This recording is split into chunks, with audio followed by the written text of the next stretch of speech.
Hello friends, I'm publishing this exclusive Patreon video publicly with the kind permission of my amazing sponsors. I've gathered and translated rare material about Putin's childhood and early years, things you won't find anywhere else on English-speaking YouTube. All sources are listed in the description, and special thanks go to the Russian YouTube channel Ostrый угол. Enjoy the video, and I'll see you at the end. Фабриканта, у нас сегодня дети Шариковых, дети рабочих крестьян, которые забыли, что такое собственность, забыли, что такое собственный труд, чтобы за него биться. Владимир Владимирович сказал, что нужно обращать внимание на элиту, с ней работать, а от рабочих и крестьян, вы сказали, я записал дословно, появляются только дети Шариковых. Я сам из рабочей семьи, Владимир Владимирович. Я с вами абсолютно не согласен. В прошлые времена все мои предки были крепостными крестьянами, а я президент. Поскольку у вас базовое образование историческое, насколько я понимаю, да? Yes. Тогда я позволю себе, просто 30 секунд или 1 минуту маленькую историческую справку. Да? Вы не против?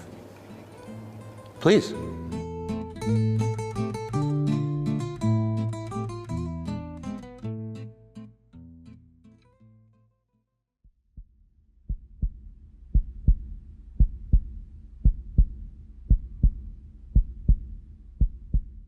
According to Vladimir Putin's official biography, his parents, Maria Shelemova and Vladimir Spiridonovich Putin, met in the village of Pominovo, about 50 kilometers from the city of Tver, when they were both 17 years old. That would have been in 1928. During their first encounter, a tragic incident occurred. Putin's father accidentally poked out his mother's eye. Volodya, Putin's father, was known to be quite rowdy. At village dances, if he liked a girl, he'd start tapping out a loud tap dance in front of her. The other guys would watch for a while, then grab him by the collar and toss him out of the circle. He also had a habit of lifting girls' skirts and tying them into knots on top of their heads. So why did Vladimir and Maria get married anyway? Was there even a reason? Yes, there was a reason. One day, Maria had what villagers called a domovnik. A day when girls stayed home alone and were allowed to invite suitors over. But Volodya didn't come alone. He brought his friends with him. Maria didn't want to let them in, so the guys grabbed some pitchforks that were leaning by the fence and started breaking down the gate. She got scared, ran out of the house, and rushed toward the fence. At that moment, Volodya thrust a pitchfork through the gate and hit Maria right in the face. In short, he accidentally poked her eye out. For a girl back then, that was a disgrace. Who would marry someone damaged? So Maria's mother threatened Volodya, "If you don't marry her, I'll take you to court." And that's how they got married. From an interview with Anfisa Kormilitsna, a fellow villager of Putin's parents, published in the newspaper Moskovsky Komolets, December 7, 2002. So, Putin's father came to court, a girl. There were no men at home. He broke down the gate, nearly killed someone, and left the girl without an eye. And she married him out of desperation, and he married her to stay out of prison. A few more facts from an interview with Anfisa Kormilitsna, a fellow villager of the Putins from Pominovo. His parents were just as uneducated as I am. Though at least I finished bookkeeping courses. They didn't finish anything at all. Volodya, the father of the president, didn't even complete 4 grades of school. Later on, though, he became the party secretary at some factory. Putin's parents were indeed poorly educated people. After moving to the city, his mother spent her entire life doing menial jobs, working as a cleaner and dishwasher. His father worked in the security service of a railcar factory. For many years, he was just a watchman. Eventually, he trained as a laborer and became the party committee secretary of the chassis and forging shop. All of this was accompanied by deep poverty the family lived in. Their room, just 20 square meters, was in a communal apartment where they couldn't even bathe. There was no bathtub, no shower. Their building stood near the Nekrasovsky market, one of the most crime-ridden areas in post-war Leningrad. Later on, Putin grew quite fond of emphasizing this impoverished side of his biography. At first I practiced sambo in wool socks, but I didn't feel embarrassed in front of the other boys. because they were all just as ragged as I was. From an interview with Vladimir Putin for Oleg Blotsky's 2002 book, Vladimir Putin, The Story of a Life. There were rats in the stairwell. My friends and I were always chasing them with sticks. One time, I saw a huge rat and started chasing it until I cornered it. It had nowhere to run.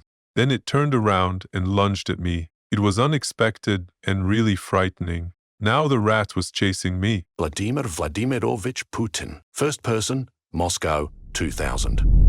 The theme of rats and ragged childhood was revisited in the propaganda film Putin, aired on Russian television in 2018. Here, Putin got some backing vocals from his buddy, Gerhard Schroeder. Это вы и Путин? Да.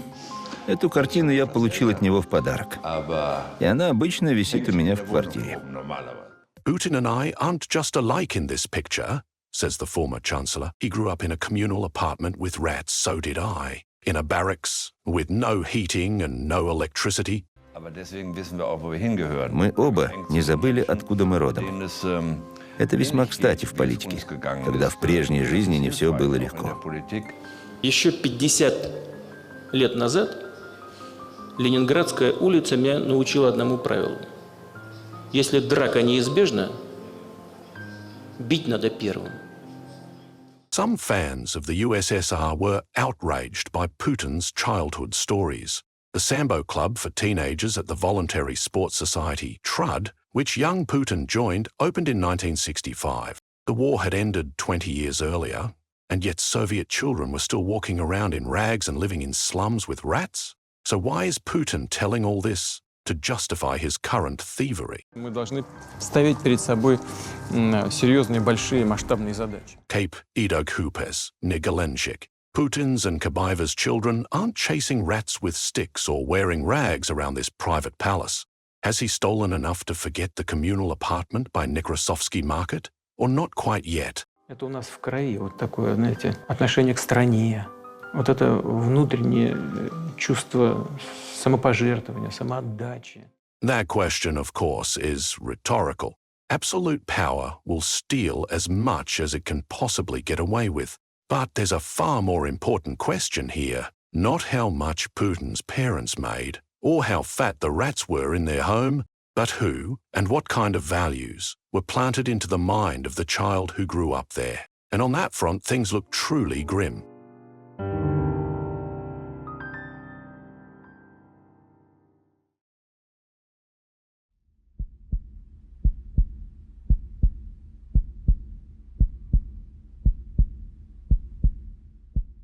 My father didn't really take part in raising me, Putin would later say in a 2002 interview with journalist Oleg Blotsky. Putin's upbringing took place on the street. I remember him well in the courtyard. In his early school years, the courtyard was Putin's window to the world. The atmosphere was harsh, unshaven, filthy guys with port wine and cigarettes, constant drinking, swearing, fights, and Putin right there in the middle of it all. Viktor Borisenko, a childhood friend of Vladimir Putin, from an interview with journalist Oleg Blotsky for the book Vladimir Putin, The Story of a Life, 2002. The courtyard operated by the laws of the pack, like wolves. The older kids ruled over the younger ones. It was like prison life. There were bosses, pakans, and their servants. Discipline was strict. If an older boy told a younger one, go get this or that, he had to obey without question. Putin was part of the group of younger boys. From an interview with a neighbor of the Putin family, who lived in the same building at 12 Baskov Lane, published in Moskovsky Komsomolets, October 6, 2010. So his father wasn't involved in raising him. Putin was raised by unshaven, filthy men with port wine and cigarettes. Gutter trash from the alleyways. They lived by prison rules. There were Pakans and there were their servants. Valentin Kozyrev, who died in 2005, was, according to neighbors, one of the people who beat and humiliated young Putin with particular cruelty. He, it seems, was the very embodiment of that Leningrad street Putin would later refer to. Viktor Borisenko, a school friend of Putin, in the previously cited interview for Oleg Blotsky's book, describes young Putin's daily struggle to survive in the courtyard. He was short, but he could get into a fight with anyone. He could take on anyone, even some hulking brute. If someone crossed him, Volodya would instantly jump on the guy, scratching, biting, tearing his hair out in clumps. He'd do anything. Once he started fighting, he wouldn't stop until he was in a frenzy. Jumping on a brute and biting him on the pant leg? Sure, that sounds impressive. But it's a pity Borisenko never tells us what happened next, when the brute realized he'd been bitten. A hysterical, frenzied little rat, cornered and out of options. That's probably the most accurate way to describe young Putin's behavior.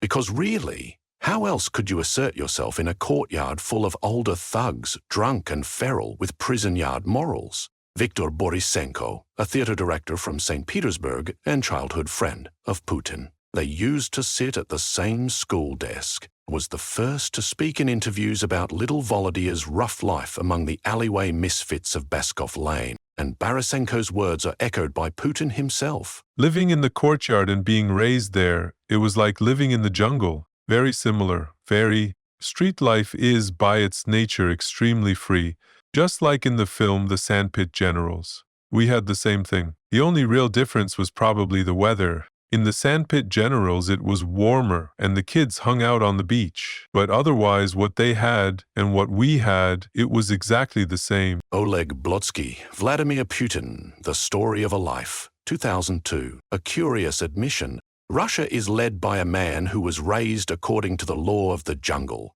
meaning someone who recognizes only strength and personal selfish interests. Just as curious is his reference to the American film The Sandpit Generals from 1971. For those unfamiliar, it's a movie about a gang of kids in the slums of Brazil. The kids steal, rape, eat leftovers from trash heaps.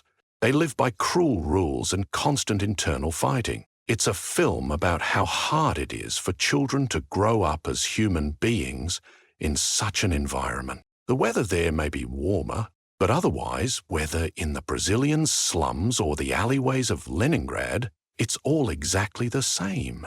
That is how Putin remembers his childhood. Russia, 2015. Ordinary Russian citizens in the Smolensk region, where the average monthly salary is around 350 euros, lower than in Albania, are rummaging through garbage bins. They're collecting the remains of imported fruit, bulldozed by Putin's government order. Why were they bulldozed? The older boys, meaning the West, slapped sanctions on Putin over Crimea and Donbass, and he bit them on the pant leg in return by banning cheese and avocados. Putin, speaking at the Valdai Forum on October 18, 2018, reflects on the possibility of nuclear war. Мы как мученики попадем в рай, а они просто сдохнут.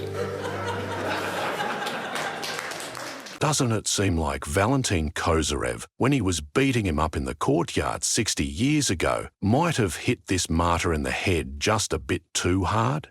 В 882 году преемник Рюрика, князь Олег, который выполнял по сути функции регента при малолетнем сыне Рюрика, Рюрик умер в это время, к этому времени, пришел в Киев.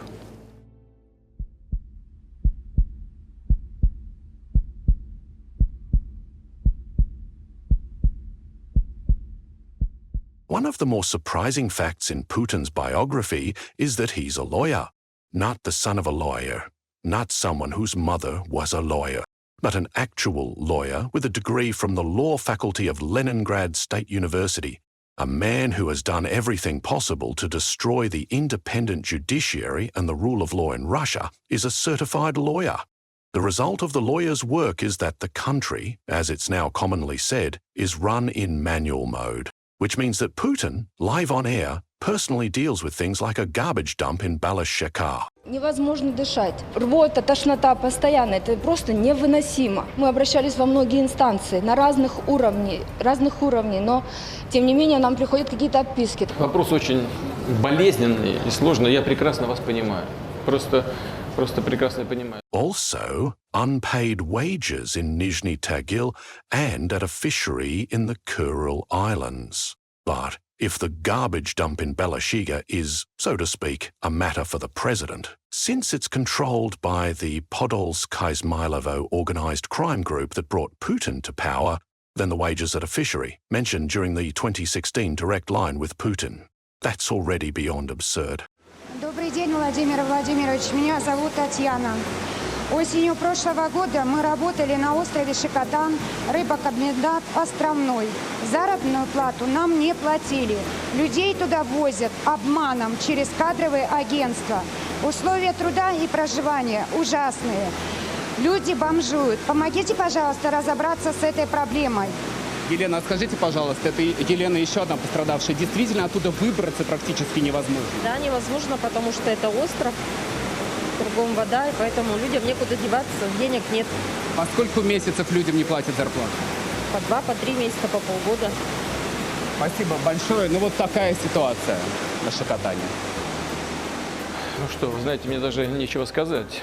Значит, это с какого? Это вот в прошлом году было или это в течение какого-то более длительного срока?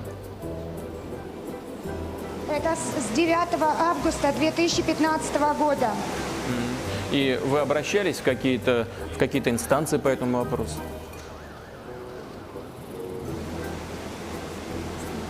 Вы обращались? Да, мы написали в прокуратуру Сахалинской области. И что?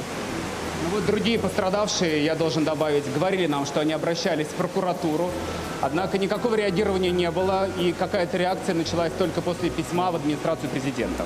Вот, да, я, к сожалению, не видел этого письма. Imagine a US president at a press conference being asked by Aleuts from Alaska about delayed payments for pollock and salmon. They'd be told, "Are you out of your mind? Isn't there a court, a prosecutor's office, local elected authorities? What, the president's the only one you can turn to?" In Russia, yes. That's the kind of state a lawyer build. Ну, тоже хорошо.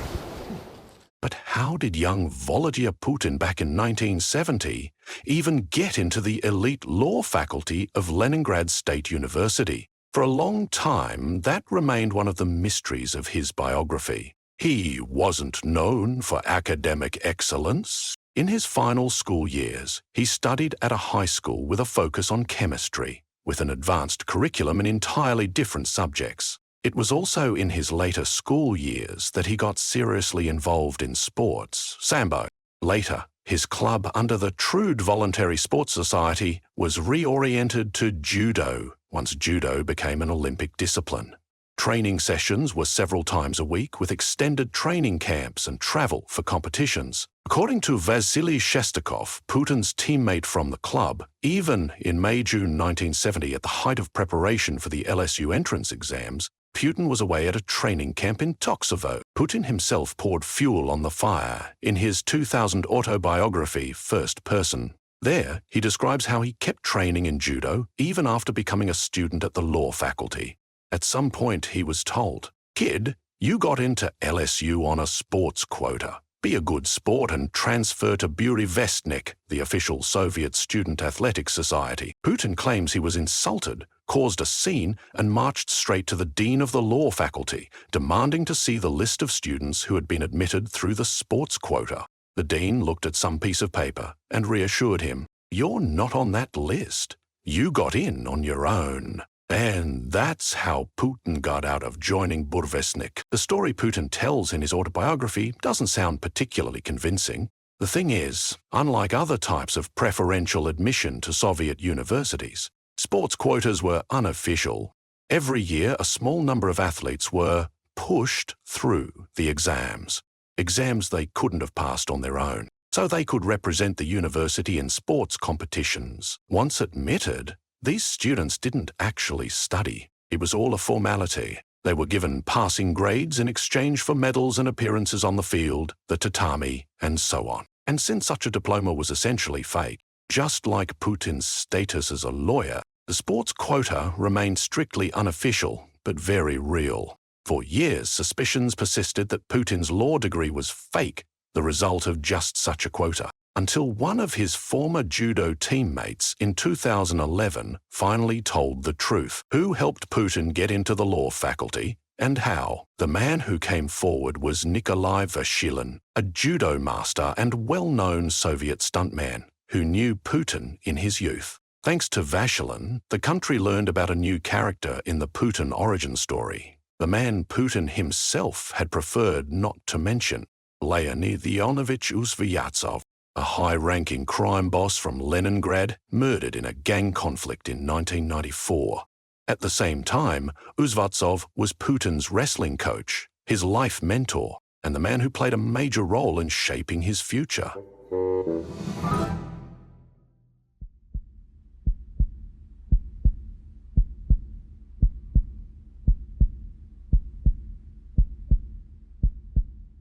In 1968, professional sambo wrestler and crime boss Leonid Uzvatsov, known as Lenya the Athlete, returned to Leningrad after serving time in a prison colony. Unlike many ex-coms, Lenya quickly found a job, friends helped, and he became the head coach at the Trud Voluntary Sports Society. He was put in charge of the youth division, where two buddies had already been training for several years, 16-year-old Volodya Putin and Arkady Rotenberg. Alongside his coaching at Trud, Lenya the Athlete picked up another gig as a stuntman at Len Film, performing cinematic fight scenes and action stunts. At the time, there were no professional stunt performers in the USSR. Stunts were handled by athletes, circus performers, and other thrill seekers, all looking to earn a bit on the side. In Moscow, for example, a man nicknamed Yaponchik, Vyacheslav Ivankov, also started out as a stuntman. A graduate of a circus school, Ivankov worked on the cult Soviet film The Elusive Avengers, where he met Alexander Sharikov, future underworld figure, in Shek, a stuntman who, during the wild 1990s, would be named by the FBI as Yaponchik's on-call hitman. But Inchikov and Yaponchik were part of the Moscow scene at Moskville. In Leningrad, there was a separate, semi-criminal circle at Len Film, led by Lenya the Athlete. Lenya put together his own crew of wrestlers and stuntmen. By day, they staged fight scenes for the film studio, and in their free time, they made a living through robberies and extortion. And just as important, working on Len Film's stunt productions didn't just provide Lenya with manpower for his crew.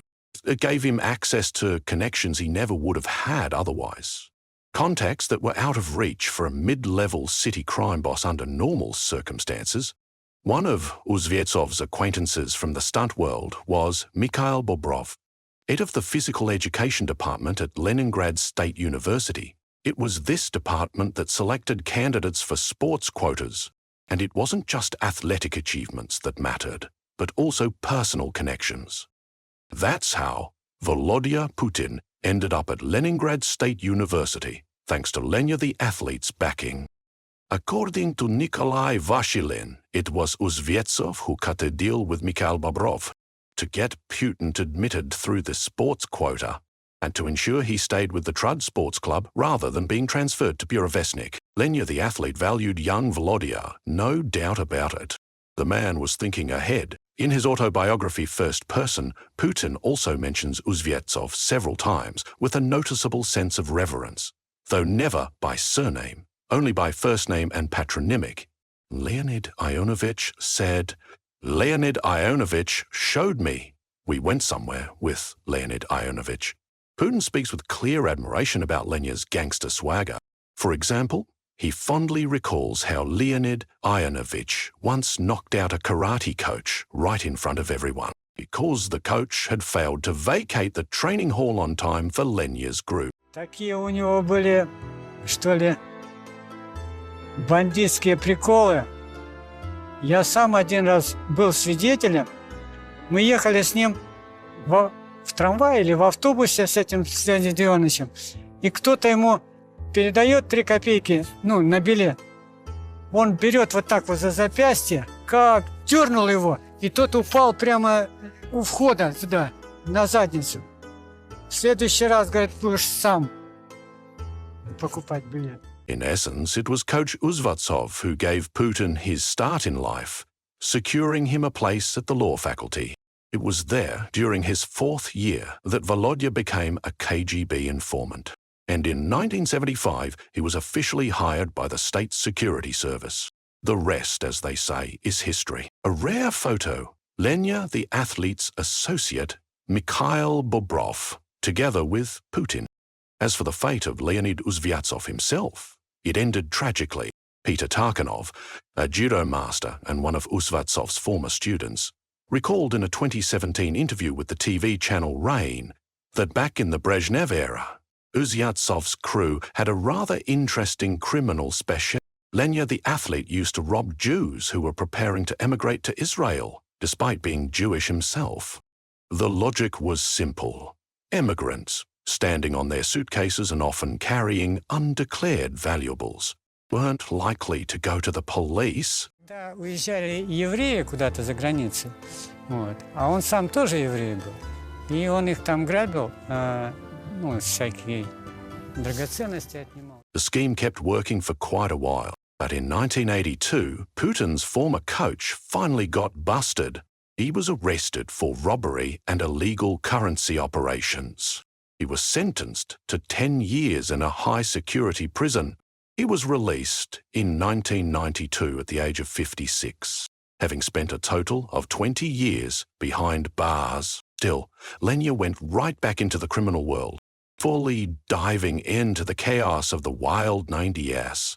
He was brutally murdered in a basement somewhere in June 1994, at the height of the gang war between the Tambov and Veliky Luki factions in the city. Lenya the Athlete's grave is at the Bolshaya Okta Cemetery in St. Petersburg. On his gravestone are verses of his own writing. Turns out, Putin's coach was also a poet. The poem is titled Two Sticks in the Liver Gut. In criminal slang, liver gut refers to the female genitalia. The funeral and the poetic headstone were arranged by Lenya's favorite student, Arkady Rottenberg.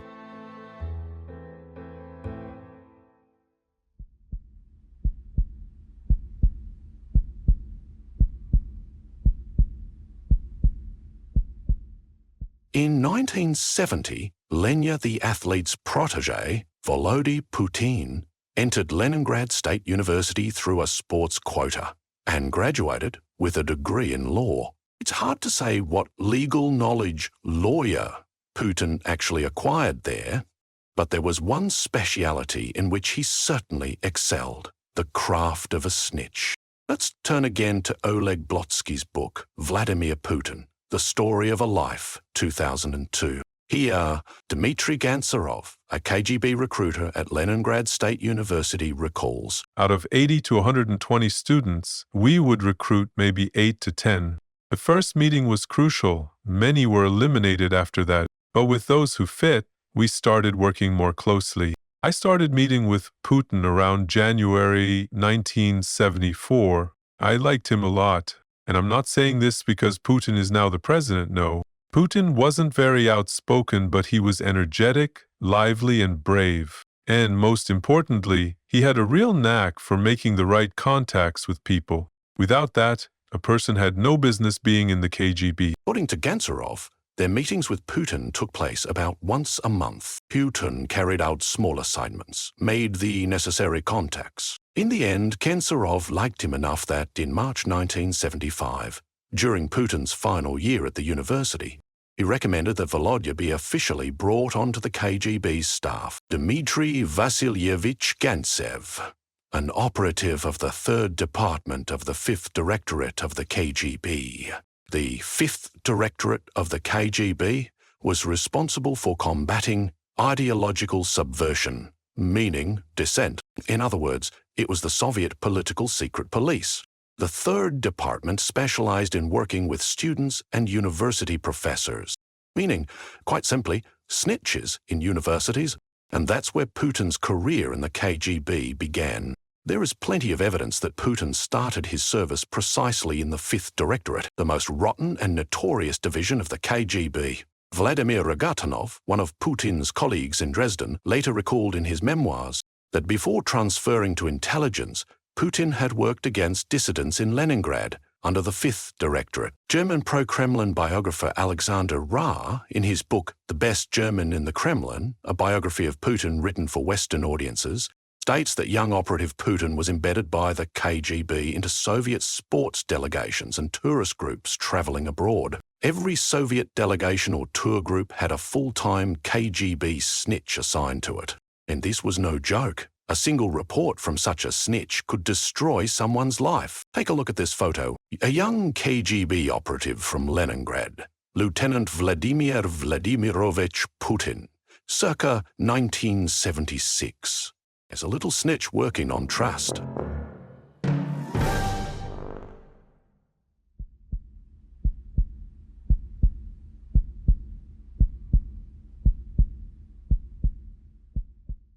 Given that Putin studied law mostly in the gym, he doesn't have many friends from his university days. But 3 names are worth mentioning: Viktor Kamarin, Ilham Ragimov, and Igor Sovolsky. The first 2, Kamarin and Ragimov, were both judo wrestlers who, like Putin, entered LSU through the sports quota. The trio, Putin, Ragimov, and Karin, were inseparable during their years at the university. Sovolsky wasn't as close to Putin during their time at LSU. They reconnected later, in the 1990s, when they both worked at the St. Petersburg mayor's office under Sobchak. Viktor Kamarin, Putin's university friend, graduated from LSU in 1975 with a degree in heavyweight judo law. In the 790s, Kamarin founded a private business called Vita H and became the first known beneficiary associated with Putin. Here's how it went. In 1994, Sobchak City Hall established the St. Petersburg Fuel Company, SFC, which was made the regional monopoly for gasoline. All of the city's gas stations were handed over to it. And then, somehow the controlling stake in SFC ended up in the hands of the Tambov and Malyshev organized crime groups, right under the noses of Putin and Sobchak. The Brotherhood didn't forget its debts. For his services, Vice Mayor Putin was given a 5% share in the company, which he quietly registered through his friend Viktor Kamarin's company, Vita H. After 2000, Viktor Kamarin was placed by Putin into another lucrative spot, slicing up Gazprom's construction contracts. Kamarin had every chance of making it into the Forbes list. But in 2009, he had a falling out with Putin over money. And instead of Kamarin, it was Rotenberg who ended up in Forbes. Since 2009, all of Gazprom's major contracts have been redirected to him. Another one of Putin's sports quota buddies was Ilham Ahmet Hassan Ogle Ragimov, a native of Azerbaijan, a prominent judoka and legal expert. In 1991, he took part in the infamous Raw Materials for Food scheme, together with Putin. Sobchak's City Hall issued licenses to various companies, allowing them to export valuable raw materials abroad. The idea was to use the proceeds to buy food for the city. At the time, St. Petersburg was on the brink of starvation in the chaotic collapse of the USSR. People were standing in massive lines just to get bread. You may have heard the story. The raw materials were shipped out. The money, meant to feed the starving city, vanished. Roughly $100 million simply disappeared. Это мы пустим на телевидение. 600 секунд. Это я 600 секунд продам. За большие деньги. Это можно продавать. Скажете, вот как питается мэр. Кости голодает. Rahimov's company, Jikop, was involved in exporting rare earth metals as part of the scheme. Россия является одним из безусловных лидеров по запасам этих редких и редкоземельных металлов. Мы с удовольствием работали бы совместно с любыми иностранными партнерами, в том числе с американскими. Да, кстати говоря, что касается новых территорий, то же самое. Мы готовы привлечь иностранных партнеров и на так называемые новые наши исторические территории, которые вернули в состав Российской Федерации. Там тоже есть запасы определенные. Since 2000, Ragimov has acted as a liaison between Putin and the mountain Jewish community based in Azerbaijan and Dagestan, a connection that helped this community rise significantly under Putin's rule. As for Ragimov himself, he is now a billionaire, a Moscow real estate mogul and a co-owner of the Sadovod wholesale market. Ilham Ragimov and his business partner God Nizanov, also a billionaire, are both leading figures in the mountain Jewish community. And finally, a few words about another close friend of our protagonist, one who says a lot about him as a person. Meet Igor Borisovich Sobolevsky. Unlike Kamirin and Ragimov, Igor Borisovich keeps a very low profile. And if it weren't for a high-profile Spanish investigation into the Russian mafia, which lasted from 2008 to 2018, no one would have even heard his name. You say, Mr. Sobolevsky was Putin's fixer, a go-to for the president and various criminal clients. His main client was Jenna Petrov, a crime boss from the Malyshev gang in St. Petersburg. Back in Soviet times, Petrov controlled the public toilet at Moskovsky railway station. By the 1990s, he had become one of the kings of Gangster Petersburg, and remains one to this day. He's said to have a fortune worth billions of dollars, and controls dozens of businesses used to launder Malyshev gang money. Petrov and Putin have known each other personally, since the days of Sobchak City Hall. Putin granted Petrov licenses to operate casinos. He helped him and other gangsters privatize gas stations and parts of the city's port infrastructure. When Putin became president, Sobolevsky became the official channel between him and Petrov. By then, Gina had comfortably relocated to Spain and was running his Russian empire from a villa in Mallorca. And everything was going just fine, until Spanish police tapped Petrov's phone. Some of those recordings were later leaked to the press. Among the revelations, that Alexander Bastrikin, head of Russia's investigative committee, was appointed on Petrov's recommendation via Sobolevsky. That former defense minister, Anatoly Sardykov, was also handpicked by Genya Petrov. And much more, juicy details from the inner workings of Putin's mafia state. In every country, there's a mafia, but in Russia, the mafia has its own country. Folk wisdom.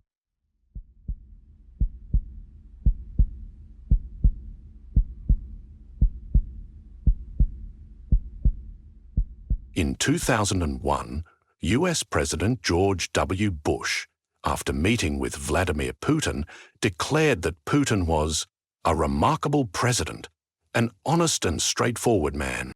I'll answer the question. I looked the man in the eye. I found him to be very straightforward and trustworthy. We had a very good dialogue. I was able to get a sense of his soul. He later came to regret those words. In 2008, Hillary Clinton mocked Bush as he was leaving office. President Bush looked into Putin's eyes and saw a kindred spirit. But I'd like to remind everyone, Putin was a KGB agent. He has no soul, by definition. There's some truth to that, but not the whole truth. It wasn't the KGB that made Putin the man he is today. A soulless manipulator, a pathological liar, a compulsive hoarder of power and wealth. The KGB and Gangster Petersburg of the 1990s only amplified what was already there. What had been forged earlier in the back alleys near the Nekrasovsky market, where the law of the jungle, so dear to Putin, ruled supreme. Что такое путинизм? Да как? Вот коррупция, ложь, война, вот эти ребята, которых сажают в тюрьму. Когда вы один принимаете все решения, и, собственно, единственная ваша задача оставаться там до бесконечности и кормить некоторую группу людей. Если страна богатая и ресурсов много, значит, вы коррумпируете, помогаете деньгами сохранять свою власть. Если денег становится меньше, вы вытворяете то, что вытворяете. Людей сажают, избивают на митингах и встречах.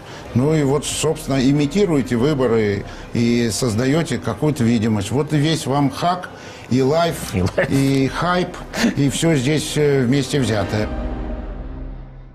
Well, friends, I hope this video resonated with you. Be sure to leave a comment. Was there anything that surprised you? Did you learn something new? For me, for example, it was a revelation to learn the love story of Putin's parents through a pitchfork and his mother's eye. Truly a sweet bedtime story for the grandchildren. A huge thank you to my amazing sponsors on Patreon. It's thanks to their support that I'm able to create long-form, in-depth videos like this one. If you'd like to join them, for just $3 a month, you can get access to exclusive content like this and early access to upcoming episodes. The link is in the description. Your support and engagement are a huge force and an incredibly powerful weapon we have. Big thanks as well to everyone who donates through Buy Me a Coffee. Even $5 is incredible energy that gives me strength. Take care, friends. See you soon. We've still got a lot to tell.